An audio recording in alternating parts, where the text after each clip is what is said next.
Үйүмдүн чатырын пена менен чачып бүтүштү. Жана вентиляциянын биринчи этабы бүттү. Көрсөтөйүн кандай болгон. Бул деген трек. Ошо тректин ичине мындай болгон, бул жерде мына карасаңыз, щелевой диффузор деп коет. Ошол отток воздуха, бул приток. Анан бул жерге болсо ушундай кылып коюлду дагы. Мына эки труба келип туруп. Бул жерге бул отток, аба соруп кетчү. Бул таза аба берчү да. То есть бул таза аба бул жерден берет, иштетилген аба мындан чыгып кетет. Ошентип бул өзүнчө система болду. Ар бир бөлмөгө ошо приток отток кылып коюлду. Мына мансартка чыксак, мындай вот пена полиуретан менен чачылды. Трубалардын баары болсо уже алдын ала чыгарып койгонбуз. Биринчи этабын полный мына пена полиуретан.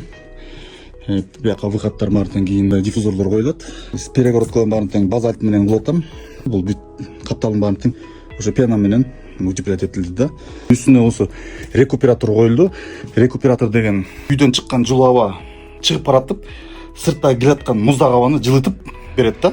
Ошондой болгон жабдык. Бул тууралуу өзүнчө бир мындай ролик кылып силерге түшүндүрүп берейин. Ушул коюлган вентиляция бул орто баадагы вентиляция. Мисалы үчүн арзан бар, простой жана приточный клапан жана отток воздуха. Бул болсо рекуператор менен деп коет да. Пена полиуретан менен базальттын айырмасында канча сом болот, ошонун баарын тең дагы кийинки роликтерде түшүндүрүп берүүгө аракет кылам экенчи. Андыктан каналга катталып койгула. Менин каналымда ушундай жалаң керектүү маалыматтарды көрө аласыңар. Саламатта болуңар.